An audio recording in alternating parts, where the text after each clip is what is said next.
الحمد لله نحمده ونستعينه ونستغفره ونعوذ بالله من شرور انفسنا ومن سيئات اعمالنا من يهده الله فلا مضل له ومن يضلل فلا هادي له واشهد ان لا اله الا الله وحده لا شريك له واشهد ان نبينا محمدا عبده ورسوله صلى الله عليه وعلى اله وصحبه اجمعين اما بعد. Assalamu alaikum wa rahmatullahi wa barakatuh. Brothers and sisters, inshallah, we will continue where we left off. Today, we are covering the Surah Inshirah, as some scholars know it by. Others know it by the first verse in the Surah, Alam Nashrah Laka Sadrak. This Surah is one of the few surahs where the Prophet ﷺ is spoken to by Allah subhanahu wa ta'ala directly. In other addressing, when Allah Azza wa Jalla addresses the Prophet ﷺ, there is an address towards the Muslims in general, the believers in general. Whereas there are a few surahs in the Quran where it deals with the Prophet ﷺ specifically, individually. Such as this Surah Al-Nashrah, it speaks about the things that Allah subhanahu wa ta'ala has blessed the Prophet ﷺ with. Surah Al-Duha, Allah Azza wa Jalla mentions the favors that Allah Azza wa Jalla has shown him. And surahs like Al-Kawthar, Inna A'tainaka Al-Kawthar, it shows the blessings that Allah subhanahu wa ta'ala has shown His Prophet sallallahu alayhi wa sallam. And from the first verse, Allah subhanahu wa ta'ala is reminding the Prophet sallallahu alayhi wa sallam, Alam nashrah laka sadrak, have we not expanded your chest? And the scholars, they have two statements when it comes to this verse. How did Allah Azza wa Jalla expand the chest of the Prophet sallallahu alaihi wasallam? Some of the scholars, they say the expansion of the chest of the Prophet sallallahu alaihi wasallam was through the two occasions where the Malaika came to him and they opened up his chest and they removed a part of the heart and they sealed up his chest afterwards. This is mentioned in the authentic hadith of the Prophet ﷺ. It happened when he was young, and it happened again during Al-Isra wal-Mi'raj, that there was a piece of the heart that was removed from the Prophet ﷺ. A few of the scholars, they say this is not what Allah Azza wa Jal means here in this verse. They say, Alam nashrah laka sadrak, it refers to the expansion of the chest through the revelation that Allah subhanahu wa ta'ala gave the Prophet sallallahu alaihi wasallam. And both ta'wilat, both interpretations are accepted in this case. Because we know for a fact through the sunnah of the Prophet ﷺ that it happened, that the Prophet ﷺ shaqqa sadr, it happened. It is established in the sunnah. And we also know that the Prophet ﷺ, his chest was expanded through the revelation that Allah subhanahu wa ta'ala gave him. When Allah Azza wa Jalla tells us in the Quran, فَمَنْ يُرِدِ اللَّهُ أَنْ يَهْدِيَهُ وَيَشْرَحْ صَدْرَهُ لِلْإِسْلَامِ, that whoever Allah subhanahu wa ta'ala wants to guide, He expands his chest towards Islam. And no one is more truthful in that than in the case of the Prophet sallallahu alaihi wasallam. So this expansion, it happens in more ways than once. And then Allah subhanahu wa ta'ala mentions another favor that He showed the Prophet sallallahu alaihi wasallam. وَوَضَعْنَا عَنْكَ وِزْرَكَ, and we have, as Allah Azza wa Jalla puts it, we have removed from you your burden. We have removed from you your burden.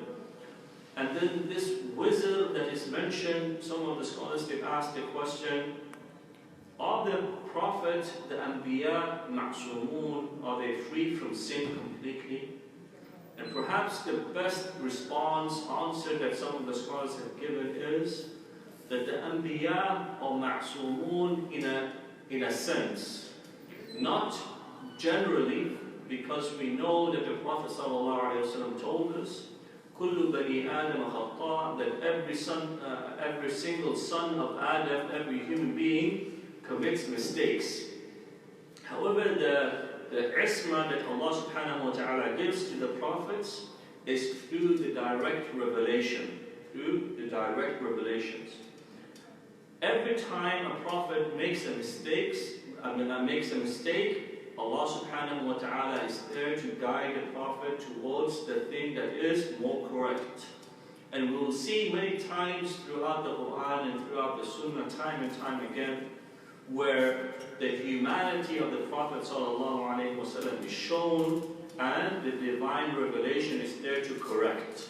When Allah Azza wa Jalla says, Abasa wa tawalla, when the Prophet ﷺ was encountering the man who was blind, who wanted the guidance, and he turned away from him, Allah Azza wa Jalla sent down ayat, tutla ila yawm al-qiyamah, ayat that is recited until the yawm al-qiyamah, where it instructs the Prophet ﷺ to correct this mistake. And the fact that Allah Azza wa Jalla says in other parts of the Quran, لِيَغْفِرَ لَكَ اللَّهُ مَا تَقَدَّمَ مِنْ ذَنْبِكَ وَمَا تَأَخَّرَ, that Allah Azza wa Jalla will forgive you the mistakes that have passed and the ones that will come. This shows that even the Prophet ﷺ will make mistakes. Even the Prophet ﷺ will make mistakes. But we do not speak of the mistakes of the Prophet ﷺ in order to take away from his shan, from his being. But we highlight that even the Prophet ﷺ is not ma'soom in the general sense, but he is ma'soom in the way that Allah subhanahu wa ta'ala protects him from any mistakes that happens. So Allah Azza wa Jalla mentioned this as a blessing, as a favor upon the Prophet ﷺ. And in other places in the Quran, Allah Azza wa Jalla tells the Prophet ﷺ directly, وَكَانَ فَضْلُ اللَّهِ عَلَيْكَ كَبِيرًا, وَكَانَ فَضْلُ اللَّهِ عَلَيْكَ كَبِيرًا, that the bounty of Allah upon you is truly great. And the fact that Allah subhanahu wa ta'ala chose Muhammad ﷺ and guided him and chose him from all of the alameen to be from amongst the highest of the messengers, all of them included. This is again from the fadl of Allah subhanahu wa ta'ala. And then Allah Azza wa Jalla says, الَّذِي أَنْقَضَ ظَهْرَكَ, and the translation which is, he which had removed the weight upon your back. The scholars in Islam, they give difference of interpretation of this. In a general sense, it means all the obstacles that the Prophet ﷺ faced, Allah subhanahu wa ta'ala was there to help the Prophet ﷺ. If you look into the seerah of the Prophet ﷺ, at a very young age, he lost his father before he was even born.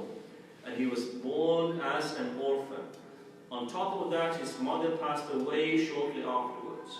After that, his grandfather took care of him and he passed away, and it took his uncle took upon himself the taking care of the Prophet ﷺ. And then he passed away as well. Now, the Prophet ﷺ, through all that period, before Islam, before the Nubuwwah, before he became a prophet, he faced challenges after challenges. Especially so once he became a prophet, the people that were meant to support him, the people who he expected to support him, his own qabila, his own tribe, the ones that were closest to him, they abandoned him. And they left him without the support that he needed. But yet Allah subhanahu wa ta'ala was there for the Prophet ﷺ from the beginning until the end, and after the end Allah subhanahu wa ta'ala was there with the Prophet ﷺ, and he removed from him this burden that he had. And Allah Azza wa Jal made it easy for him. And then Allah subhanahu wa ta'ala tells us, وَرَفَعْنَا لَكَ ذِكْرَكَ. And the translation is, and raised high for you your repute or your remembrance. And this is something that we can see and witness with our own eyes, that we can witness with our own ears, that the Prophet ﷺ is remembered throughout time, throughout the ages. Whether a Muslim remembers him or a non-Muslim remembers him, the Prophet ﷺ is always remembered. Today they say that the name, just the name Muhammad ﷺ, it is the name that has the most people, most of the people around the world have this name. There is no name that people have more than Muhammad ﷺ. Not only that, but the Prophet ﷺ, Allah Azza wa Jal has connected his name with the name of the Prophet ﷺ. In the Shahada, when everyone takes the tashahhud in order to become a Muslim, tell me how many Muslims are there around the world? Just as a question. Does anyone know how many people? We have about 7 billion people around the world.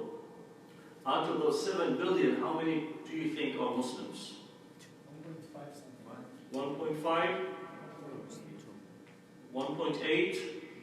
So the estimates, because alhamdulillah, walillahi alhamd, the Islam is the fastest growing religion. The number that you give today will not be the same number that you will give tomorrow. And the number that people usually give is 1.8, close to 2 billion Muslims around the world. 2 billion with a B, 2 billion Muslims around the world out of the 7 billion all say Ashhadu an la ilaha illallah wa ashhadu anna Muhammad Rasulullah sallallahu alayhi wa sallam. The fact that his name is raised, it is something that is evident to every single person. And again, it shows the truthfulness of the Quran. Because when this verse was revealed, it was revealed to the people of Mecca. It was revealed to the people who were there with the Prophet ﷺ. They could have said, oh, no one knows of Muhammad ﷺ except us. But time proved them wrong. Time proved them wrong that this is a message from Allah subhanahu wa ta'ala. And then Allah Azza wa Jalla says, فَإِنَّ مَعَ الْعُسْرِ يُسْرًا إِنَّ مَعَ الْعُسْرِ يُسْرًا. And the translation, which is, indeed with hardship will be ease, for indeed with hardship will be ease. And there's a statement that some of the scholars mentioned here from Umar bin Khattab radiallahu anhu. He said, لَنْ يَغْلِبَ عُسْرٌ يُسْرَيْنِ لَنْ يَغْلِبَ عُسْرٌ يُسْرَيْنِ. That the fact that Allah Azza wa Jalla mentioned the hardship as one. فَإِنَّ مَعَ الْعُسْرِ. Al-Usr, the alif and lam here, it shows that it is one usr. And the yusr, it is nakira, it is open. So the fact that Allah Azza wa Jalla mentions that with every difficulty there will be much ease, it shows that whatever you are going through in life at the moment, even if it seems that it is a lot, there is always going to be ease after it. It is going to be ease after it. Not only ease after it, but if you pay close attention to the wording that Allah Azza wa Jalla uses, and every word that Allah Azza wa Jalla uses in the Quran, it has specific intent. Allah Azza wa Jalla did not say, use the word ba'd after, but He said ma'a, with. فَإِنَّ مَعَ الْعُسْرِ يُسْرًا إِنَّ مَعَ الْعُسْرِ يُسْرًا. This ma'iyya, some of the scholars have said, it shows that even during the difficulty itself, there is always going to be some kind of relief. And this is the relief that a believer feels when they understand the qadr of Allah. Like we recited in the salah earlier, when Allah Azza wa Jalla says, مَا أَصَابَ بِمُصِيبَةٍ إِلَّا بِإِذْنِ اللَّهِ. That no difficulty or calamity happens upon a believer or a person except with the permission of Allah. وَمَنْ يُؤْمِن بِاللَّهِ يَهْدِ قَلْبًا. And whoever believes in Allah subhanahu wa ta'ala, Allah Azza wa Jalla will guide their heart. So this yusr, this relief, this ease will only come to the believer who knows who Allah subhanahu wa ta'ala is. The kafir, the one who denies Allah subhanahu wa ta'ala, will be the one, instead of saying قَدَّرَ اللَّهُ وَمَا شَاءَ فَعَلْ, he will be the one that says, why me? Why did it have to be me? Why did I lose my job when my associates and people around me all kept their job? Why did I have to be the one that got divorced? Why did I have to lose this money, and so on and so forth? Why did my son, why did my daughter have to become sick? Why did they have to die? And so many things that happened in our lives. But the Muslim is the one that remembers, Inna lillahi wa inna ilayhi raji'un. Even the Prophet ﷺ, when he went through difficulty and his children died, he would cry. And he said, the eye cries, it sheds a tear. But we only say that which pleases Allah subhanahu wa ta'ala. So there are parts of the human being that it is impossible for us to control, to show emotion, to cry. But we need to remember that the Prophet ﷺ also told us, إِنَّمَا الصَّبْرُ عِنْدَ صَدْمَةِ الْأُولَى, that patience is, or كما قال عليه الصلاة والسلام, patience is when the calamity strikes. As soon as something happens to you, the moment you get the phone call and you hear that someone passed away, or something that happens that makes you sad, as a Muslim, the first response before saying anything else is Inna lillahi wa inna ilayhi raji'un. When you compare this to other people, what is the first thing that happens when you are in a car and you drive and you get into an accident or something bad happens? Most people, the first initial reaction is that they start swearing, that they use bad language, and they use the F word and this and that and so on. But the Muslim is not like that. That the Prophet ﷺ, he was not fahish wala mutafahish, that he did not speak in a way that was vulgar or obscene. So this is the way that a Muslim should be. And these verses, they remind us of that. And then Allah Azza wa Jalla says, فَإِذَا فَرَغْتَ فَانْصَبْ, in the translation, which is, so when you have finished your duties, then stand up for worship. And this, it teaches us as Muslims that the worship of Allah subhanahu wa ta'ala, it continues throughout life. It is not something that you do one time and you finish. It is not something that is confined to the month of Ramadan and then you get it over and done with. Allah Azza wa Jalla tells us in the Quran, وَعْبُدْ رَبَّكَ حَتَّى يَأْتِيَكَ الْيَقِينَ. Worship your Lord until the yaqeen comes, and the yaqeen here means death. The yaqeen here means death. So, from some of the practical ways, some of the scholars they say, فَإِذَا فَرَغْتَ فَانْصَبْ, meaning even something as simple as when you finish the Quran. When you finish the Quran, a good practice of the pious people, when you come to Surah An-Nas, قُلْ أَعُوذُ بِرَبِّ النَّاسِ, when you finish the whole recital of the Quran, the pious people, they would not close the Quran and just put it to the side. What would they used to do? As soon as they finished قُلْ أَعُوذُ بِرَبِّ النَّاسِ, they would start again. Read a little bit of Fatiha and Surah Al-Baqarah to teach themselves that this is a continuing thing. It is not something that ends, and the only time that we stop is when we physically can't, when death comes to us. And then Allah subhanahu wa ta'ala says, وَإِلَىٰ رَبِّكَ فَارْغَبْ. And the translation is, and to your Lord, direct longing. This teaches us that in Islam, like the scholars in the past have said, the way a Muslim looks towards their deeds and actions and looks towards Allah subhanahu wa ta'ala, there's different components that all need to be combined. If one of the components is missing, then it becomes a problem. What are the components? There are three. they give the example of the bird. You know the bird, the way that it flies, it has the janahain, the two wings, and it has its head. They say the two wings for a Muslim should be khawf and raja. Khawf and raja, meaning fear and hope. If a Muslim has fear and hope together, then this will help. On top of it, what needs to be present is the hope in Allah subhanahu wa ta'ala, which should be the head. So if you find a balance between these three things in your life, and sometimes you have to focus more on one than other.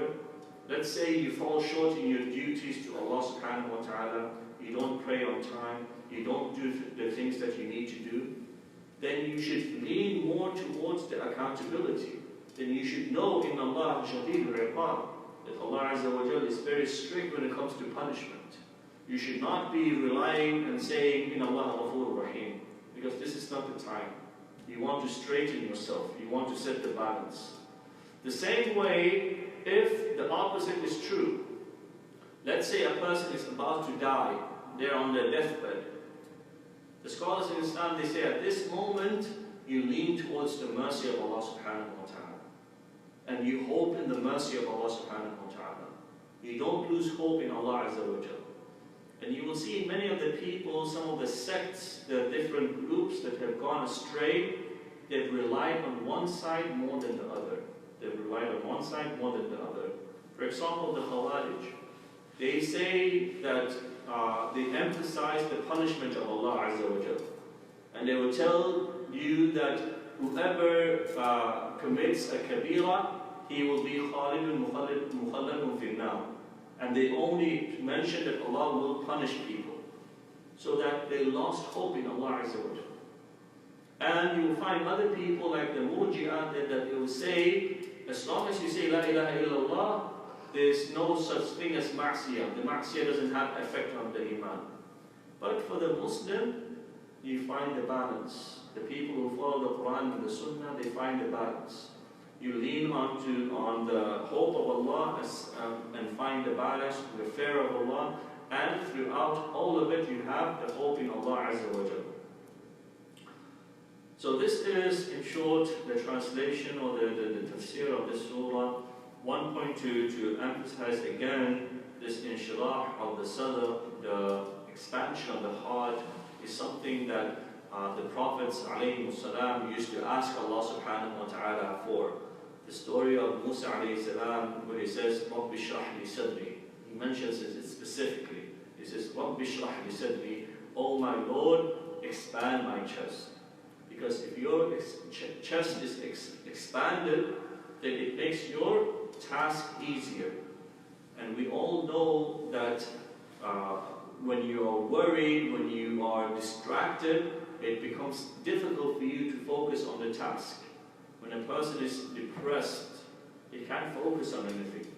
Because that depression, that sorrow, that anxiety, it takes over the whole person. They say so much, they go to the extent and they say, if you want to see the state of the mind of a person, then look at his house, or look at his room.